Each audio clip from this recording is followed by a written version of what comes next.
E hoje nós vamos realizar uma outra entrevista também daquelas que eu vou considerar muito especial. Nós estamos aqui no Meet com uma pessoa, e eu estou falando antes do tempo dela se apresentar aqui como candidata, mas eu quero dar minha opinião a respeito da figura dela, que graças a Deus que ela foi colocada na vida do brasileiro. Na minha opinião, ela é uma heroína, deveria ser reconhecida dessa forma pelo país, porque ela nos livrou de um governo absolutamente debilóide, estava colocando o nosso país no rumo de uma recessão, aliás, a maior recessão que um país já enfrentou, não estando em guerra, né? A pior recessão dos últimos 100 anos do Brasil, né? Mesmo na pandemia nós não caímos tanto na economia quanto nós caímos nesse governo, e um governo, infelizmente, todo ele enlameado de roubalheira, de problemas e tudo mais. E teve que ter uma mulher, mulherada é terrível, né? E com o nome da minha mulher, né? Eu também sou casado com a Janaína, né? Pra entrar no circuito e resolver a parada. Tá aqui com a gente no Meet pra dar o bom dia pra Jovem Pan, a deputada estadual Janaína Pascoal. Mas a mais votada da história. A mulher mais votada da história da Lespe aqui do estado de São Paulo. Como eu disse, uma heroína. Posso até não concordar em 100% dos posicionamentos dela, mas vou sempre render minhas homenagens à senhora, viu, deputada? Seja bem-vinda à Jovem Pan Itapetininga. Muito obrigada, Milton, agradeço o espaço, cumprimento todo o pessoal da PAN, todo Itapetininga e região. Uma honra poder participar. Bom, feita toda essa homenagem, a partir de agora eu começo a contar seu tempo como candidato, tá bom? Agora eu vou apanhar. Ah, não, vai nada. Bom, deputada, a senhora teve um mandato, lógico, sempre, é quase impossível agradar a todos, né? Jesus Cristo não conseguiu agradar a todos. Mas a senhora teve um mandato, assim, bastante elogiável frente à Lespe, né? Como já era de se esperar, um mandato absolutamente limpo na questão de honestidade, né? Um exemplo para os demais deputados.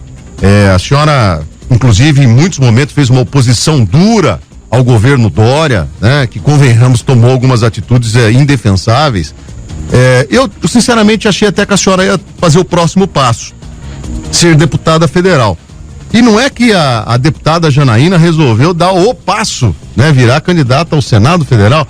Como é que a senhora construiu esse caminho, deputada? Bom, primeiro queria agradecer. A gente apanha muito quando entra na vida pública, né? Às vezes apanha por estar no plenário, apanha por não estar, né? Tem uma expectativa da população de que a gente vai ser votado e vai estar o tempo inteiro nas cidades que deram os votos pra gente, quando na verdade a votação é para trabalhar ali na Assembleia, né? Então, às vezes a população também fica sem compreender qual é o papel da pessoa naquele cargo, né? Eu tenho tentado explicar qual é cada papel, até para a população não criar expectativas que não podem ser atendidas. Então eu procurei fazer um mandato enxuto, com poucos assessores, praticamente sem gastar a verba de gabinete. Apresentei várias propostas para enxugamento, outras tantas propostas, assim, para enfrentar questões sociais, na área de saúde, principalmente. Então, assim, eu acho que eu cumpri o que eu prometi, entendeu? Eu fico satisfeita com esse mandato e falo aqui de coração que eu fico triste em saber que a partir do ano, né, de março ali do ano que vem, eu não estarei na Assembleia. Porque eu gosto de estar ali, eu fiscalizo bem o Executivo, e eu sinto às vezes que os deputados, por melhor que sejam, têm uma subserviência muito grande ao Executivo, né? E eu fico às vezes preocupada como é que vai ser. Mas um amigo meu muito religioso falou: não fique agoniada porque Deus prepara alguém para ficar no seu lugar. Então, assim, realmente o passo seguinte seria deputada federal. Só que lá na Câmara são 513 deputados. Eu, inclusive, quero apresentar uma proposta para reduzir esse número. Eu gosto de fazer um trabalho artesanal. Eu, quando preparo um projeto, eu bato na porta dos colegas, eu quero discutir o projeto com os colegas. Eu sou detalhista. Como é que se faz um trabalho sério com 513? É impossível, né? Eu entendo fortemente que tem que reduzir esse número, né? No Senado, são menos parlamentares, o papel é de falar pelo Estado, respeitosamente aos senadores que nos representam. Eu entendo que São Paulo anda muito calado no Senado, né? Eu não vejo, assim, uma altivez dos senadores paulistas, talvez por medo de parecerem pedantes, por serem do estado mais rico da federação. Mas eu penso o seguinte: São Paulo tem que ocupar o seu papel, entendeu? Buscando, né, não ter autoritarismo, não ter pedantismo, mas tem que ocupar o seu papel. Então eu acho que a gente tem que trazer voz para São Paulo, que é um estado vanguardista, e nós precisamos encabeçar várias reformas que têm que ser feitas, tributária, administrativa, política, né? Inclusive com redução de parlamentares. Mas principalmente, Milton, o que eu sinto é um silêncio deliberado, um silêncio omissivo diante do Supremo Tribunal Federal. Sabe? Então, assim, muitas das pautas que eu quero levar para o Senado, eu até poderia levar para a Câmara. Mas o diálogo frente a frente com o Supremo Tribunal Federal, um diálogo respeitoso, um diálogo fundamentado, técnico, porém firme, né? Ele precisa partir do Senado. Porque pela Constituição Federal, é o Senado que modera o Supremo Tribunal Federal. Porque é no Senado que são julgados os pedidos de impeachment eventualmente apresentados em face de ministros do Supremo. Com isso, não estou dizendo que eu vá fazer impeachment de ministro necessariamente, não é isso, mas eu entendo que se nós tivermos senadores com conhecimento técnico jurídico, com coragem, sem inquéritos, sem processos, para conseguir identificar os erros, que são muitos, nas decisões do Supremo como colegiado ou dos ministros isoladamente, que são as que mais me preocupam, porque os ministros são pessoas que não são votadas, né? E na origem era para eles se reunirem e decidirem questões em 11 cidadãos. Então seriam 11 cabeças, né, de pessoas com conhecimento jurídico diferenciado que decidiriam as muitas questões. Só que agora mudou, já não é de hoje, mas está piorando. Um ministro só manda no país inteiro, os demais ministros não o contêm, as decisões monocráticas demoram muito para serem apreciadas pelo colegiado, e assim, de um tempo para cá, antes eles faziam o tal do ativismo jurídico, né? Mas agora piorou, porque as decisões, em especial as monocráticas, elas não têm nenhum fundamento na lei. Não é uma interpretação extensiva, é total falta de fundamento, né? Então, eu acho que o meu perfil lá, ele é muito necessário.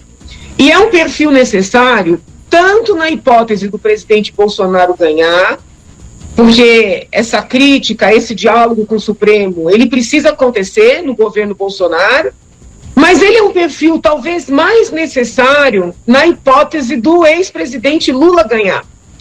Porque, assim, se o PT voltar para o poder, eles vão voltar com tudo. Todas as reformas que eles queriam fazer, estavam fazendo ali de maneira mais lenta, né? Eles vão querer fazer a toque de caixa. Porque eles entenderam, né, que existe um grupo forte no Brasil que não aceita o pensamento deles, não aceita as ações, o modo de governar. Então eles vão querer implementar as pautas deles de maneira rápida. E nós precisamos de parlamentares fortes, entendeu? Com consistência para segurar, para fazer a resistência. E assim, Milton, eu quero aqui fazer uma crítica construtiva. Não adianta ser parlamentar barulhento em rede social, entendeu? As redes sociais, elas são importantíssimas para o parlamentar expor suas ideias, para ele divulgar o que ele está fazendo, mas a vida parlamentar, ela requer trabalho na realidade. Então, assim, muito deputado, até senador, confunde, né? Fazer uma resistência, fazer uma crítica, com ir na internet e levantar hashtag. Não é isso aí. Se o Lula ganhar, vai ser pesado, porque eles vão querer voltar com tudo. É legalização de aborto, é legalização de droga, é essa coisa de querer etiquetar a criança como trans, entendeu? É tratamento hormonal para bloquear a puberdade de criança que é etiquetada como trans, ou para fazer a tal da transição para o sexo para o gênero oposto ou para o sexo oposto do nascimento. Essas pautas todas vão voltar com tudo. Porque o ex-presidente Lula, e aqui eu preciso elogiar, de maneira muito habilidosa, ele veio costurando uma união entre os vários partidos de esquerda, os vários segmentos. Então, vamos dizer assim, para pagar esse apoio, ele vai precisar atender às pautas, né? Se pegar o pensamento do PSOL, todas essas pautas que eu citei, o PSOL não só defende, como publica e entra no Supremo reiteradamente com medidas para implementar, né? O Lula conseguiu construir aí uma grande frente de esquerda. Ele vai ter que mostrar serviço para esse pessoal, entendeu? Então, assim, inclusive nos primeiros governos do Lula, por conta talvez daquela criação do tal Lulinha Paz e Amor, ele deixou esses caras meio na mão, né? Ele foi meio que empurrandinho ali, etc, mas eles se sentiram muito órfãos, né? Tanto é verdade que talvez a indicação da Dilma ocorreu por conta disso, que era realmente uma militante de esquerda mesmo, né? Raiz mesmo, né? Ela realmente acreditava no socialismo, essa é a percepção que eu tenho, muito mais do que o Lula, né? O Lula, na verdade, na prática, ele fez um governo de centro-esquerda, né, doutora? O Lula é um cidadão prático, que tem uma visão política muito, muito boa, não adianta a gente negar.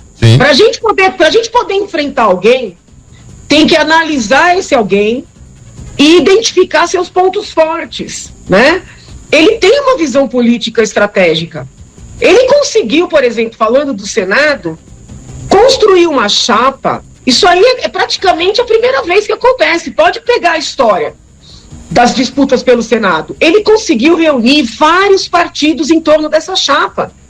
Pôs o Partido Socialista Brasileiro na cabeça, que é o Márcio França, pôs o PSOL na primeira suplência, não é? Que é o Juliano Medeiros, o presidente do PSOL, que tem livros escritos sobre a volta da esquerda, né? Então, assim, ele criou ali uma frente e ele vai ter que pagar esse pessoal. Não estou falando necessariamente de dinheiro, mas contemplando as pautas, né? Ele é muito habilidoso. E do lado da direita, no qual eu entendo que eu me encontro, muito embora os direitistas insistam em dizer que não, o presidente Bolsonaro, com todo respeito, não teve essa habilidade. Muito pelo contrário, no lugar dele somar, ele parece que faz questão de dividir, né? E aí o que acontece? Talvez pelo fato do presidente, ele é daquele tipo de líder que lidera no conflito. Ele lidera no conflito. Só que na hora de uma eleição, esse comportamento pode ser fatal. Pode ser fatal para a eleição dele, mas principalmente para a eleição de outras forças que poderiam ajudá-lo, né, na defesa das pautas que ele diz apreciar, ou fazendo a resistência no eventual governo de esquerda. Senadora, senadora deputada, o que é que ocorreu que a senhora não compôs com o presidente Bolsonaro para ser o nome da indicação para o Senado? Eu, sinceramente, não consigo entender até hoje. Olha, eu respeito muito o Marcos Pontes, ele é um brasileiro, um herói brasileiro. Desculpe, até eu sei que ele é seu concorrente, eu estou ocupar teu espaço, mas eu acho que a senhora é uma pessoa justa, né? Convenhamos, ele foi piloto de caça da FAB, só isso aí já é um heroísmo da pessoa, né? Defendeu as cores do Brasil nos céus brasileiros e tudo mais. Mas eu não entendi até agora o porquê de não haver uma composição e esse enfraquecimento de direita, porque me parece que se a sua candidatura ou a dele fosse a única, teoricamente, que abraçasse esses valores de direita, provavelmente vocês estariam tecnicamente empatados ou até liderando essa corrida. E hoje vocês estão concorrendo entre vocês. Eu não entendi isso até agora. Não, e tem um ponto muito interessante a destacar. O ministro Marcos Pontes é o primeiro suplente do senador Giordano. Sim. Na minha visão, ele não pediu desincompatibilização do cargo. Na minha visão, ele não poderia nem concorrer. E muito direitista está me pressionando para desistir e apoiá-lo, sem fazer o seguinte raciocínio. Vamos supor, se eu desistisse e o ministro viesse a ganhar o Senado, eu tenho certeza que o Márcio França impugnaria com base nisso. Porque a eleição ao Senado é uma eleição de 3 pessoas. Se o senador Giordano ficar sozinho, vai ser necessário fazer uma nova eleição em São Paulo para ter um suplente do senador Giordano, porque ele não vai poder se afastar para nada, não tem quem ocupe o cargo dele. Então tem esse aspecto que as pessoas não estão avaliando, né, que estrategicamente, se eu saísse de cena e o Marcos Pontes ganhasse, a gente não teria segurança do resultado, por essa situação jurídica dele, política jurídica. Mas agora, com todo respeito ao passado, à inteligência dele, ele não tem o perfil para o cargo, para o que a gente quer que seja feito no Senado. Ele até pode ser um senador, se houver um afastamento do Giordano, mas ele não tem o conhecimento da área jurídica, desculpa eu falar desse jeito, para a gente poder fazer o debate que precisa ser feito com o Supremo Tribunal Federal. Tanto isso é verdade que eu tenho convidado o ministro para debates, eu tenho insistido, algumas emissoras querem promover esse debate, ele não aceita. Ele não aceita. Porque ele não tem consistência para debater as questões que hoje são as questões centrais do Senado. Por que o país inteiro fala que o Senado está omisso? Porque está de cabeça baixa para o Supremo. Não é uma questão de discutir ciência e tecnologia no Senado, né? Discutir desenvolvimento de cursos profissionalizantes, muito embora seja muito importante. O que a gente quer do Senado hoje é que ele se levante diante do STF. Então, assim, desculpa, eu não tenho como desistir, como eles pedem todo santo dia, eu não aguento mais. É telefonema, é mensagem, é e-mail pedindo para eu desistir. Eu não posso desistir de algo que eu tenho certeza de que eu sou a melhor opção para São Paulo e para o Brasil. Tá, mas não existe, por exemplo, a possibilidade de se compor alguma saída de um mandato compartilhado? Eu não sei exatamente de que forma, mas eu percebo que tanto a senhora quanto eles são admiradíssimos pelas pessoas de direita, e eu me considero, eu sou muito sincerão, sabe, doutora? Eu agradeço, mas é bom. Eu não gosto do politicamente correto, tô sendo sincero com a senhora. O que eu falo fora do ar, eu falo no ar aqui, ninguém vai poder dizer, o cara lá da rádio me enganou. Não, eu sou de direita, sempre falei que eu sou de direita, que embora respeite as pessoas de esquerda, converso, logo depois da tua entrevista, eu vou exibir uma entrevista com o filho do Márcio França, que é deputado, teve aqui, o Caio, a senhora conhece bem ele, né? Ele teve ontem aqui, eu gravei, eu respeito todo mundo, mas enfim, mas eu tenho meu lado, todo mundo tem lado na vida, né? Então eu posso dizer com absoluta propriedade que a senhora e eles são absolutamente pessoas assim respeitadas e elogiadas e admiradas pela direita, como eu disse aqui, 2 heróis brasileiros na visão das pessoas de direita. Não tem como compor alguma saída dessa história? Então, o problema da minha parte teria, né? Porque, na verdade, o que o ministro Marcos Pontes quer é ser ministro. Ele não quer ser senador. Como o Márcio França também nunca quis ser senador. Ou se eles forem eleitos, quem será o senador será o suplente. Entendeu? Inclusive, houve uma composição do Marcos Pontes com 2 pessoas que representam igrejas evangélicas, e aqui eu quero dizer que eu tenho todo o respeito. Mas o intuito é eleger o presidente Bolsonaro, eleger o Marcos Pontes, levar o Marcos Pontes para o Ministério da Ciência e Tecnologia e deixar o suplente, que hoje é vereador em Campinas, tá? Que inclusive tem projeto a favor da obrigatoriedade da vacina. Não entendo o que está acontecendo. O presidente fala uma coisa e dá força para quem pensa o oposto. Da minha parte, né, o que eu penso? Leva ele de volta para o Ministério da Ciência e Tecnologia, que é o lugar dele. Se o Giordano se afastar, ele já vai ser senador, porque ele é primeiro suplente, e deixa eu brigar por essa vaga, porque eu sou a única que estou dizendo que vou cumprir o mandato. Os outros não querem ser senadores. Infelizmente, a eleição para o Senado é uma eleição que ninguém dá importância. Por isso que a gente está vivendo essa desgraceira. Olha, eu confesso à senhora que eu teria um enorme prazer em ver a senhora no Senado tentando colocar os ministros do Supremo nos seus devidos lugares. Convenhamos, eles estão fora, eles estão ultrapassando os limites de um dos poderes, né? A legislação é clara, os poderes têm que ser harmônicos. E como que é o termo da legislação? Me ajude aí, doutora, a senhora que é advogada. Tem que ser harmônicos, respeitosos entre eles, Independente, né? Independentes entre eles, é isso? Independência e harmonia. Exato, e não está acontecendo isso, tá? Nós tínhamos um senador que não tinha um conhecimento jurídico muito aprofundado, mas que era um batalhador, um grande amigo que eu infelizmente perdi, senador Major Olímpio, né? Um cara que inclusive se afastou do presidente por conta de levantar a bandeira do lava-toga. É importante que a gente diga a verdade. Sim, o senador, ele estava em campo. O que aconteceu? Lá no início do nosso mandato, em 2019, o senador, ao lado de outros senadores, eles criaram o movimento Muda Senado.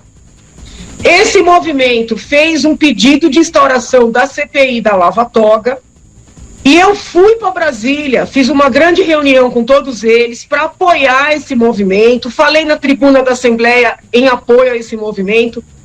Naquela época, eu me uni ao MP Pro Sociedade, que são procuradores e promotores de justiça, muito alinhados com as pautas da direita, inclusive eram quadros excelentes para estarem no Supremo, o presidente não os chamou, mas nós fomos para Brasília, nós fizemos o pedido de impeachment do ministro Toffoli, justamente porque ele instaurou o inquérito das fake news e distribuiu de maneira direta para o ministro Alexandre. Isso não existe. Nós pedimos o impeachment do ministro, então estava todo um fortalecimento desse movimento, entendeu? O Major Olímpio era um dos cabeças, e isso incomodou o presidente, na verdade incomodou o senador Flávio, e aí, por tabela, o presidente foi defender o filho, entendeu? Que é um dos grandes erros do presidente, é confundir o trabalho dele como presidente, que é algo muito importante, com as questões dos filhos, né? Eu acho assim, os filhos todos têm seu trabalho, coloca cada filho para trabalhar no seu lugar, não deixa filho se meter com as suas coisas, entendeu? Então, o Major Olímpio, eu quero aqui fazer, já que você me deu a oportunidade, a defesa da memória dele, porque ele é tratado como traidor, mas ele não é traidor coisa nenhuma, porque ele foi fiel às pautas que ele defendeu durante a campanha e prometeu, né, levar durante seu mandato. Olha, então, olha, deputada, o senador Major Olímpio foi o senador mais votado da história de São Paulo, um brasileiro que não tem qualquer pessoa que consiga abrir a boca para indicar algo de errado que ele tenha cometido na vida pública dele, que aliás é uma longa vida pública. Deixou inclusive um outro grande amigo nosso aqui no lugar dele, que é o deputado Coronel Tadeu, outro cara também que tem uma história ilibada, e nós temos que reconhecer isso. Essa história dele ser tratado como traíra, isso é um absurdo que a história vai ter que remediar. Na verdade, talvez ele possa ter sido inábil para tentar negociar uma solução naquele momento, né? Talvez a ânsia dele de resolver foi tão grande que ele não soube, talvez, convencer o presidente de um jeito mais delicado, né? Dizem, inclusive, que ao telefone ele teria mandado o presidente para aquele lugar, né? Ou tomar naquele lugar. A briga foi grande ali, a briga foi feia. E aí, quando você faz isso contra um presidente, realmente é complicado você restabelecer. O presidente é uma instituição. Agora, ele não pode jamais ser tratado como um traidor. O senador Major Olímpio é um herói brasileiro e a minha pessoa eu o considerava um grande amigo. Mas, deputada, o Guto Nunes, a senhora não vai enxergar ele, mas ele vai te fazer uma pergunta, a senhora vai ouvir ele, tá bom? Vai lá, Guto. Muito bom dia, deputada, tudo bem? Tudo lindo, e você? Tudo bem, tudo bem. Vamos lá, deputada, falando um pouquinho aqui a respeito dessa questão da coalizão, ou seja, um candidato, ele é sempre candidato de um grupo, né? Ele é candidato, vamos dizer assim, de um setor da sociedade, de pessoas que querem exercer esse trabalho. E algo que me chama muita atenção, e eu gostaria até de perguntar assim para a senhora, né? É a questão justamente do financiamento dessa campanha, né? Nós temos aí, eu estava acompanhando aqui através do Divulga Contas aqui do TSE, né? Que dentre os candidatos ao Senado, tem um que recebeu 6 milhões do partido, outro 4 milhões. Tem os que estão atrás da senhora na lista aí, um recebeu 1,5 milhão, outro recebeu 1 milhão. E a senhora está entrando, pelo menos o que foi divulgado até agora, com 40 mil reais de doação própria. O partido não deu nenhum centavo ainda para essa questão. Então, eu gostaria de saber assim, existe força política disso? Porque é algo importante, né? Como que a senhora vê essa questão, ou seja, de muitas vezes parecer que tá remando um pouco sozinha nessa luta? Olha, amigo, essa foi a minha vida toda, né? Eu sempre fui uma pessoa assim com um pensamento muito próprio. Sempre gostei de fazer as coisas do meu jeito, entendeu? Muitas vezes deu certo, outras vezes não. Então, por exemplo, quando eu pedi o impeachment da ex-presidente, um monte de gente vinha dizer que não ia dar certo, que eu era louca, que eu precisava ter um grupo para me apoiar, entendeu? E eu também paguei as passagens do meu bolso, ficava nos hotéis que eu podia pagar, tudo na minha velocidade, entendeu? Com trabalho técnico, procurando explicar para a população tudo que eu estava fazendo. A minha campanha em 18 custou 59 mil reais, fui eu que pus o dinheiro meu, entendeu? Muita gente queria me doar dinheiro, eu não quis, porque assim, mesmo a gente sendo eleito, sem pegar dinheiro de ninguém, o que tem de gente jogando na cara, às vezes liga a gente no gabinete e fala assim, olha, eu votei nela, minha família também, nós somos 40 votos, ela tem que dar um emprego para não sei quem. Então assim, mesmo a pessoa não dando dinheiro, gente, isso aí é muito comum. Mesmo a pessoa não dando dinheiro, joga na nossa cara. Se der dinheiro, então, Ave Maria. Então, a senhora tá brincando que o cara que votou na doutora Janaína Pascoal tem a cara de pau de cobrar os votos. A senhora, o cara não entendeu, ele votou errado. Mas isso acontece, amigo, Milton, todo dia. É alguém que liga e fala que quer que eu cuide de um processo dele, processo pessoal. E aí eu explico que não é papel de deputado. Aí a pessoa fala, mas então para que eu votei nela? Liga para mim, manda mensagem, liga para o gabinete, isso aí é todo dia. Então, assim, eu não quero me sentir presa. Se eu chegar no Senado, é lógico, eu tenho que dar satisfação pro povo. Por isso é que eu sempre subo na tribuna, explico por que eu estou votando de um jeito ou de outro, por que eu apresentei o projeto assim ou assado. Essa satisfação eu devo dar, né? Mas eu não quero ser funcionária de ninguém se eu conseguir chegar lá. Como eu não fui no meu mandato na Assembleia, né? Então, assim, eu abri só uma conta de campanha. Geralmente as pessoas abrem 3 para poder receber fundos, coisa e tal. Eu abri só uma conta. Tem muita gente me apoiando. Tem candidatos a deputado estadual ou federal que eu não conheço, mas que manda mensagem dizendo que estão fazendo as colinhas. Sabe aquela colinha que vai atrás indicando meu número como senador? Alguns estão peitando o próprio partido para fazer isso, porque às vezes o partido tem senador e a pessoa não quer apoiar o senador do partido. Então, assim, está acontecendo uma corrente do bem, sabe? Que é o que eu entendo que deve ser a política, né? Como eu imagino. Então, eu vou ter que fazer aí mais uma ou outra doação para mim mesma, né? Não vou conseguir pagar tudo com esses 40 mil, mas eu vou doar para mim mesma. E vou fazer a campanha desse jeito, né? Eu consegui fazer uns mini vídeos, o pessoal está terminando de produzir os outros, vamos lançar nas redes, peço para compartilhar, entenderam? Entendi. Mas é a maneira que eu acho certa. Vamos falar da sua campanha agora ou não? A senhora vai estar em Itapetininga logo depois do almoço. Era para estar cedo, mas houve aí um outro contratempo por conta de chuva e tudo mais. A senhora também tem compromissos aí na Lesp. E a senhora vai estar com uma agenda aqui em Itapetininga. A senhora tem agenda fácil aí para contar pro povo aí onde a senhora vai estar ou não? Eu fui convidada, até quero agradecer aqui a doutora Ana Lúcia Benedetti, que é a primeira mulher presidente da Ordem de Itapetininga. Eu fui convidada a dar uma palestra na Ordem. Não é bem um ato de campanha, porque eu sempre, por ser advogada, ex-conselheira, eu sempre vou às seccionais, às OABs, né, para poder falar com os colegas. Então fui convidada também a participar de uma reunião no núcleo italiano. Eu tenho muitos amigos em Itapetininga, né, vou aproveitar para revê-los. Então, assim, é mais uma visita do que uma verdadeira campanha. A palestra é o seguinte: a importância da divisão dos poderes. Vai acontecer hoje às 19h30 na rua Pedro Rogacheski, número 170, no Jardim Marabá, que é a sede da OAB da prefeitura, de Itapetininga, a subseção de Itapetininga, né?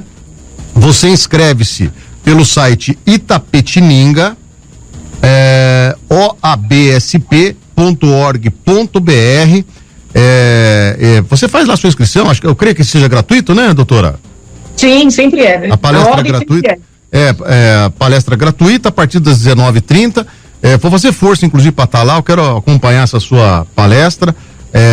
O seu conhecimento, eu acredito que tem que ser compartilhado entre as pessoas.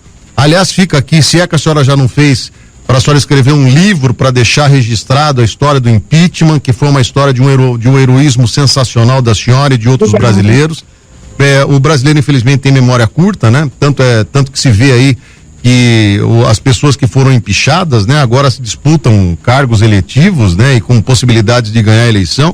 Então, acredito que nós precisamos começar a colocar isso em livros, em vídeos, em registros talvez mais fáceis até do que livros, para que as pessoas possam ter acesso, né, e fazer com que o brasileiro possa construir dentro da sua mente, né, uma história política coerente, né, para que a gente possa evoluir. Brasil, sem dúvida, é um dos países mais promissores do mundo. O que falta é a população ter consciência de votar. Por exemplo, me assusta saber que alguém tem a cara de pau de votar na Janaína Pascoal, sabendo que ela defende a lisura na política, e vai lá pedir para ela para arrumar emprego porque votou para ela. Quer dizer, é um negócio fora do cabo, né? Mas todos todo dia. Eu sei, mas é o fim do mundo. Olha, sinceramente, é a coisa mais, talvez uma das coisas mais incoerentes que eu já ouvi aqui na Jovem Pan. Não, olha, mas isso aí, ó, eu te trago uma lista. Um dia que você me chama, a gente fala, eu te trago uma lista de acontecimentos que são surreais, mas que são muito típicos da política, né? E mesmo sendo eu uma pessoa que falo, né, que não aceita esse tipo de coisa, todo santo dia. Mas um dia a gente senta para conversar. Doutora, eu vou ter que, a senhora sabe melhor do que eu tenho que respeitar aqui, vamos dizer, a mesma quantidade de tempo e tal. É óbvio que não precisa ser em segundos, mas enfim, é a meia hora que eu prometi para todos. Eu quero dizer que foi uma honra conversar com a senhora. Eu já tinha eu já a conheci pessoalmente uma vez lá na Lesp, mas conversamos rapidamente, como é de se esperar. A deputada é sempre rodeada de pessoas, né? Ela é muito popular, muito conhecida. Vai ser uma ótima oportunidade de encontrá-la aqui em Itapetininga. A deputada é candidata ao Senado pelo PRTB, né, deputada? Sim. Pelo PRTB. Porque eles me deram a legenda. Os grandes só queriam se fosse para eu sair a deputada federal. Então eu agradeço aqui o PRTB ter me garantido esse direito de colocar o nome à disposição. Qual que é o número da senhora como senadora? Eu acho que eu não posso falar. Pode. A senhora está numa entrevista política. Posso? Então é 287. Isso, 287. E todos os candidatos se identificaram o número aqui, tá, senador?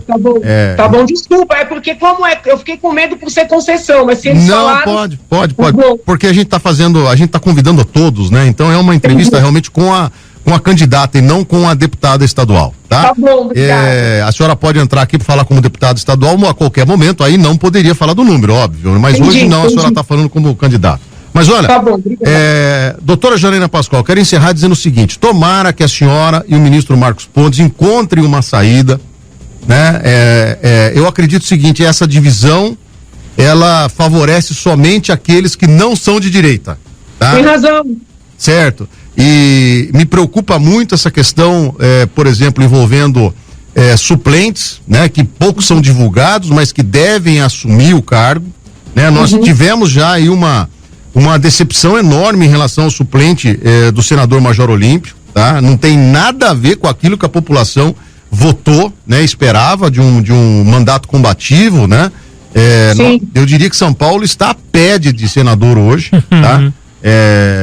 Enfim, com todo respeito aos nobres senadores, mas não tem nada a ver com aquilo que o espírito paulista de guerra e de luta sempre aguardou. Quero desejar à senhora uma ótima visita aqui em Itapetininga. Se tiver um tempinho, passe tomar um café com a gente aqui. Será uma honra recebê-la.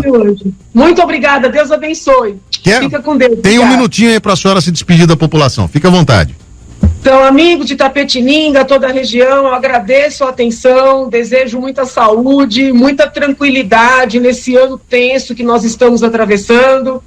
E peço, né, que não briguem em família, que não briguem com os colegas de trabalho, cada um tem a sua convicção, é possível conciliar, é possível conviver, né, e eu acredito muito nesse país, nesse estado. A gente vai enfrentar tudo que precisa ser enfrentado com altivez, com seriedade e com união, né? Nós somos uma única nação, um único povo, e é assim que tem que seguir.